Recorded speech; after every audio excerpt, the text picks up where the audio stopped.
I was amped. We was getting ready to release a Stetsasonic record. We was like, I was amped. We was getting ready to blow up. You were hype. I was amped. Right. That's that 17-year-old in you. I was amped. Like, yo, what? You dissing us? Have you heard of Run DMC? She didn't care. She didn't care. She took her moment, came back. What you gonna do? Oh man, I turned on you. Well, Ike. Y'all, listen. Yeah. But it all worked out for you, Bobby.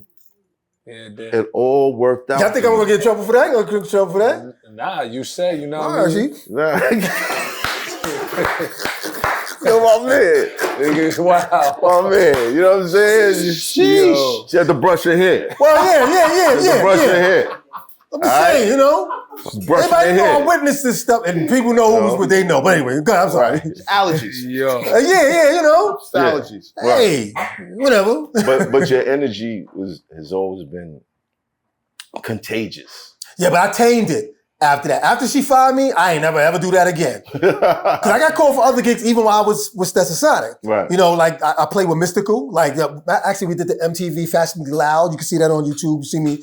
We did Shake It Fast. We played, and Pharrell was with us. That's the first time I met Pharrell. Right. And he actually was going to put a group together. I don't know if he was going to put a group together or he wanted me to join. What was the group he had? Nerds. The Nerds. Shout out to shout out to Pharrell. We had a conversation. He was like, "Yo, you could back us up," and he did the MTV Fast Me Loud because he had to sing the song with Mystical, and we had a long conversation during the rehearsals. Right. But I played with a lot of other people after that. But I checked myself after that. I was like, "Don't tell nobody you in Stetsasonic. These motherfuckers may fire you. Just be Bobby the drummer." You know what I'm saying? That's pretty much because that was a lesson I learned from her. Like, I'm like, this is Natalie Cole. This is Nat King Cole's daughter. Right. But I'm 17 years old. Who gives a fuck? We got a record coming out. You know what I'm saying? Right. Exactly. But I tamed it after that because when my man came and I was watching Natalie Cole, she was in the corner. She lit a cigarette, smoking a cigarette. And he came over to me, listen, yo, B, I'm looking at her. Are you serious? 5 minutes. Got 5. But you're right, you know, I just it worked out. Kept pressing on, man. Yeah. But like I said, I always plug myself in it as much as I possibly can. But the Flava videos was basically that me just drawing everybody in, me just doing the skits, and like you said, I guess of my energy, and I guess that's what Star was saying too, because he said he told me, he's like, yo, me and my girl, we watch you, and I'm just talking in a camera just like this. Camera just like this. I'm talking in a camera like this. Flava videos, what you want to see? What? You know what? Then I hang up on him. I just hang up on him. One time I did an episode where people was cursing constantly. They would keep calling up cursing. Yeah, you motherfucking bum, you motherfucking mama, you a bitch ass nigga, B. And you was like, let's just go, talking to your guy behind. I remember you got up and left. You got up and left. He was like, you know what?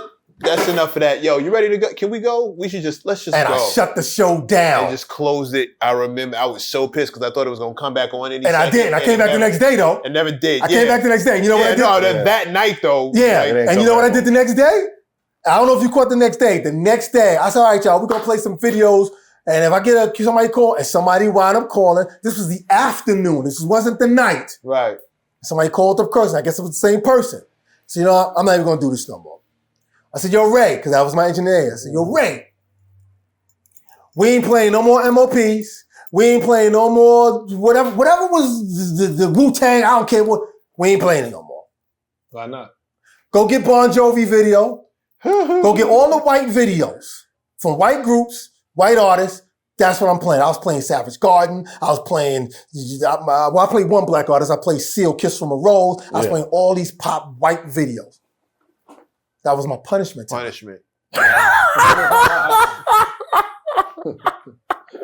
I kept rolling. Somebody called him and said, yo, you might be the reason why I like Kiss from a Rose, bro. That's crazy. It was a bad punishment for me. I love that record. But you know that audience, they wanted to see, wanted to see Dead and Gone, because that's when I was rocking them videos then. That was my joint by MOP. Yeah, and I was rocking my kind of nigga. They wanted to see that. What had to be? I was like, nope, I'm playing. I said, what do you want to see? They was like, yo, and one girl tried to be all sweet. Hi, Bobby, how you doing? Could you do me a favor? Play? Sure. What you want to see, honey? Could you play? And she asked for somebody. She asked for "Recognize" by Smith and Wesson. Mr. West, ooh, that song is a beast too. She said, could you play "Recognize" for me, please, by Smith and Wesson? I said, sure, I'll play that for you. Thank you for your call. I said, yo, Ray, get that Bon Jovi video. And we played. I didn't play "Recognize." Yeah. And I explained it to her. She called back in, Bobby, you didn't play my video. You forgot. I said, honey, I didn't forget. I said, I'm teaching people, listen, y'all not going to be calling up here cursing and think this is the afternoon show. We could do that at night. I didn't want them to do it at night neither, but I was like, this afternoon show, we could do it at night. You know, and she was like, no, I understand, Bobby. So I said, is there anything else you want to see? Then she wound up asking for a BG's video. She asked for Staying Alive. Oh, yeah. Hey, ain't bad. I'm like, you got to ask for something because I ain't playing Recognize. Right. But ask for something. But it was that night. I remember that. When I shut the show down. I remember that episode. And I said the next day, I said, somebody curse Ray. I said, and we had white videos too. I had all them videos, all them rock videos. I play them. I played Teen Spirit. I remember that. I remember the skits. And I remember the not the day, but I think the week that Pac died. Right. You went on air. Right. You opened up the phones. And I got in hella trouble because I spent a bunch of money calling the show to talk about Pac. We weren't just talking about videos. We were just like talking about. Just to let y'all know, yo, if y'all don't see me no more, that mean he got to me. I'm trying to tell him. I don't know if I can write a check for him now. The only problem was it was embarrassing because my mother thought I was calling like a 1-900, like she thought I was calling like the freak line. Right. My son is a pervert. Look at the phone bill. You look at the time of night it was. No, you my dude now. You can't get him back on the jacket. You look at the time of night it was. Look at like how long I was on the phone. You pervert. Meanwhile, we on the phone. Hit the Vaseline from the thing. Yeah, like she thought I was on one. She told the whole family, like, yo, the bill is this, the bill is you gotta ask for the jerky. Why you say that, man? You gotta ask for the jerky. Vaseline, yo, man, yo. Mecca, you my dude, man. I know what you mean. Can I get the low? Just keep it away from the phone, Mecca. Time picking up this greasy ass phone. Oh my God. Oh, come on now. That nigga's slow, bro. Come on now. He's retarded. Phone wasn't actually greasy.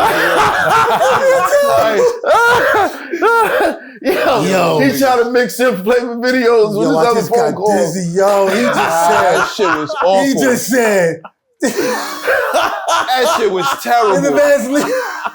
You know how bad it is trying to explain to your mother? You just call up to talk about Tupac man. Can I have a moment? Can I have a moment for me, man? Can I have a moment?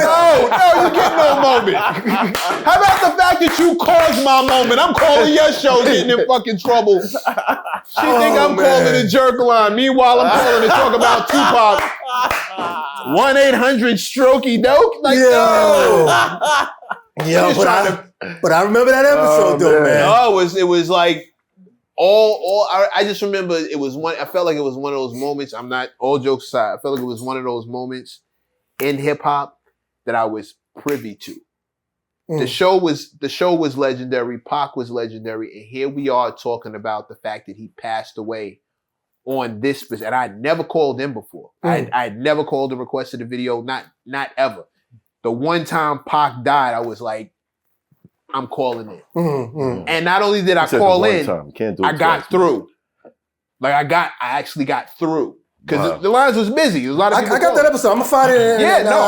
Mecca's in the audio. I got it. Bro. I take that episode. I spoke. I remember saying like, everybody was like, yo, Pac, basically the narrative was he deserved it because he was always talking about riding on blah, blah, blah. And I was like, nah, you got to recognize this duality, people, because my father is really heavy.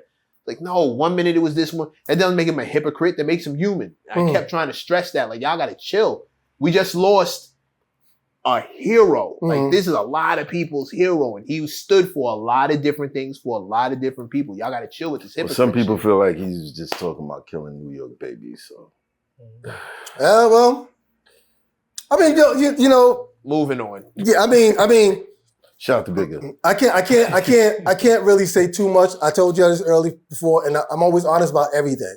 A lot of cats always come up to me and ask me, "Yo, man, what was your relationship?" Even when Pac died, people was asking me on the show, and I said even on the show, I didn't really have a relationship with Pac. Did I meet him? Of course, I met him twice. The first time I met him was with when we did an event, and there's a picture with him and Delight and Fuquan.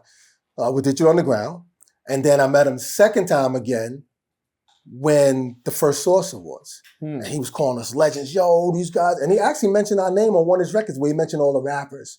And he mentions our name on that record. He does a record where he raps, and he raps about all the rappers, and he mentions us on that. I only met him twice. I don't really have much to say about him as a person. I'm lying. It was 3 times I met him. I met him one time when he was hanging out with Tech and stealing him. He was in Brooklyn. So it was 3 times. But even the times I've met him, I never had that formal relationship. Right, it wasn't that. You know, but he always felt that. For people need to understand, he had love for Brooklyn for real. Like for real. Forget all that craziness he was doing in West Side. And he had love for Brooklyn cats. He decided that he was going to separate who was for him and who was against him. Right. So that's why I hit him up. I used to kill that video a lot. I hit him up. That's why he mentioned Pudgy the Fat Bastard and Smith and Wesson, and he called them thugs because it's hot for trapper turn smack rapper. Only smack rapper that you know is smack rappers. Got bars I can hang with the backpackers. Trap star, I don't hang with the backpackers. I'm in the hood with the work you heard. Making fiends leave earth you heard. Got your baby mama thirst you heard. Feel a flow, nigga, throw it in reverse. This the way you need to surf you heard.